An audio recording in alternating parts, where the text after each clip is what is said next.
I'm a first-generation queer Latina. A lot of things happened to me in childhood that should have never happened to me. And a lot of things didn't happen that should have happened.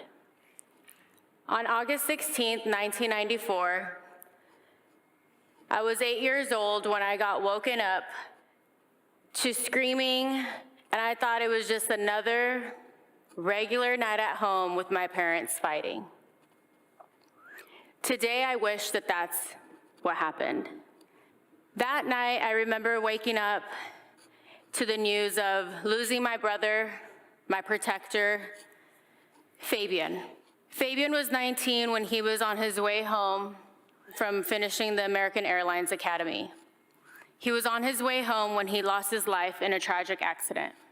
The one that I was protected by, the one that would run back inside and pass my Nintendo game because I couldn't pass it, he really was the person that I felt safe with.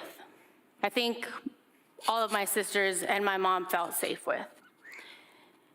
Everything that he did because he wanted to give my mom a better life as an immigrant here in this country. I was broken, but I knew that we are meant to be cared for, that we are meant to be nurtured and to be loved. Yet, the adults in my family were not available. I navigated the sadness of life in early childhood as it was chaotic and violent, and I ran away at the age of 16. I ran away, and it was an intelligent instinct of mine to go outside and to find that connection, to find that nurturing, and to be cared by someone. With my brother passing and my sisters also leaving at a very young age, and my parents not being able to be compassionate witnesses to the little me that deserved to be loved and deserved to be cared for and to be nurtured for. It was a survival instinct of mine. Early in childhood, I developed this message that it's not okay to trust myself, that I'm only good or I'm only okay if I do what's expected, that if there's no trust and there's no realness, then it's not safe here for me. Well, as Dr. Gabor Mate says, the word trauma comes from the Greek word wound.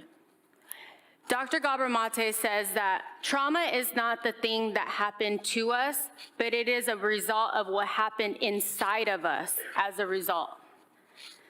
Dr. Gabor Mate, author and a retired physician, who believes that the source of addictions is not to be found in genes, but in childhood trauma and stress and social dislocation endemic to systems of inequality and injustice. So now I'm 23 years old. I'm working multiple jobs.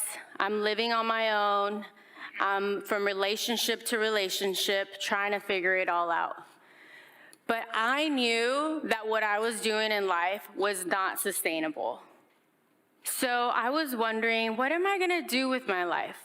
I had a partner at the time that told me to join law enforcement or the medical industry, and I knew that that wasn't for me. It wasn't my passion, and I said I need to do something that I love so that I could be successful in it. So I enrolled myself in the cosmetology program at Riverside Community College.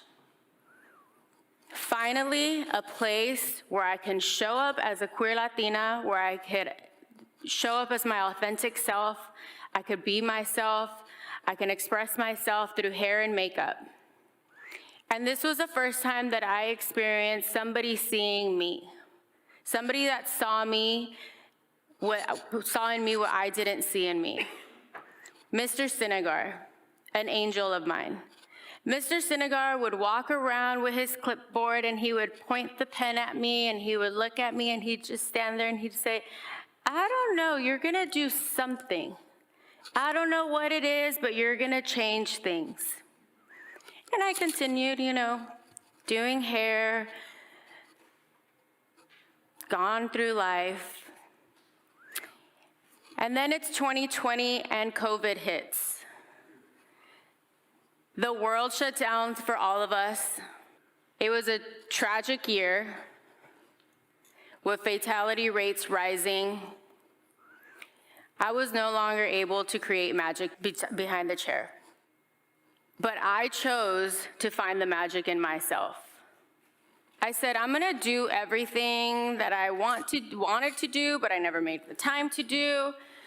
So I did a lot of things, a lot of creative things. I enrolled myself in adult school. I finished and got my high school diploma.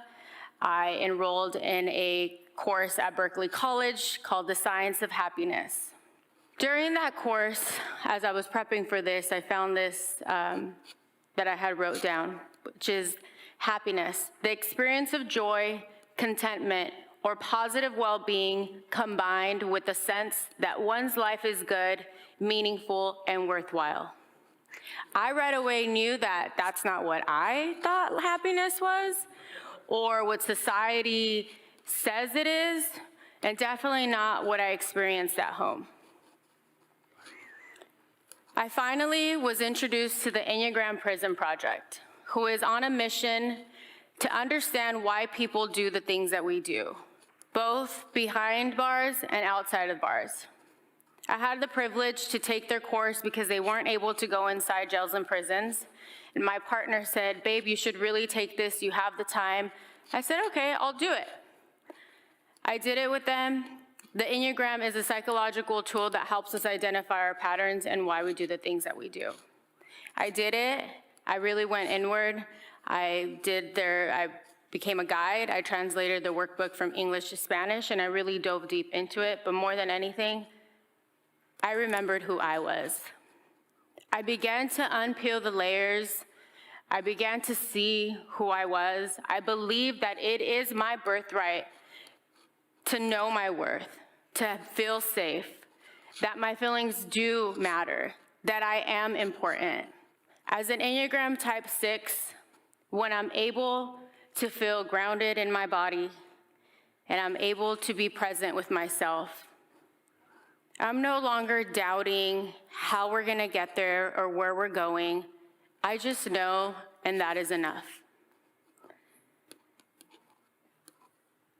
I've practiced, I remember when I first started doing the work that never ends, I started by practicing saying no. I used to say yes to everything and anyone and anything and was just yes. And I would be really resentful when I would do it. And I started to really pause, think about it, and taking a breath before I responded so that I could take the power of my no back. I was stepping into it. And I believe that the more that we step into our power, we can maximize our yeses. I want to invite you all to take a moment to feel your seats where you're at. Feel the feet on, put your feet on the ground if that's accessible to you. Even if you're at home, maybe you're sitting on the couch. And I just want you to notice your breath. Take a deep breath in through the belly to your heart center, to your head, and let it go. One more time, maybe this is the deepest breath you've taken all day today. In through the belly, through your heart center, to your head, and letting it go.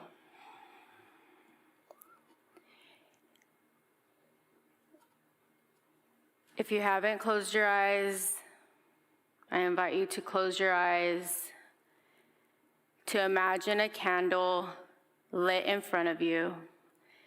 Taking one more deep breath, and as you do that, you see the lit flame coming towards you, and as you breathe out, it's moving away from you. One more last deep breath.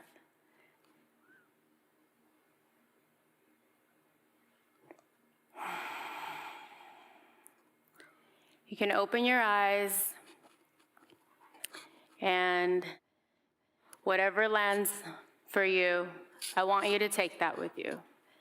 It is my gift to you and a reminder that you are also worthy, that your feelings do matter, and that you are important.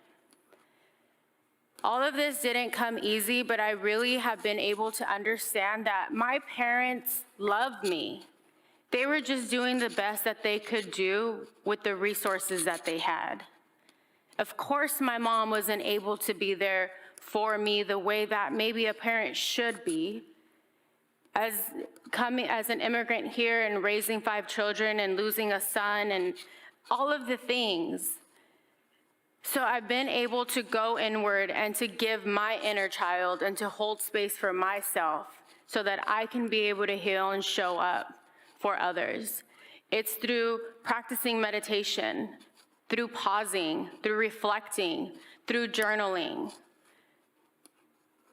Being able to do those things has allowed me to stand up here today as a confident Latina, knowing who I am, being able to trust myself.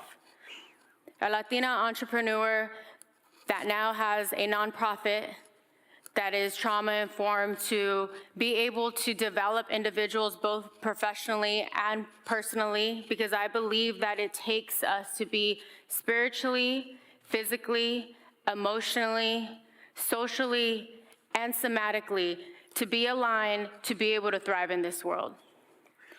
And that's why it's my personal mission and everything that I do in my personal life and my professional life is to be a resource and to be someone that sees the light in others, to be able to help others cultivate a sense of self-awareness so that they can be able to self-regulate and they can have self-compassion so that they can find themselves and they can be their authentic self so that they can remember who they are. In all of my work, I want everyone to be able to flourish, to heal, to thrive, and to be here.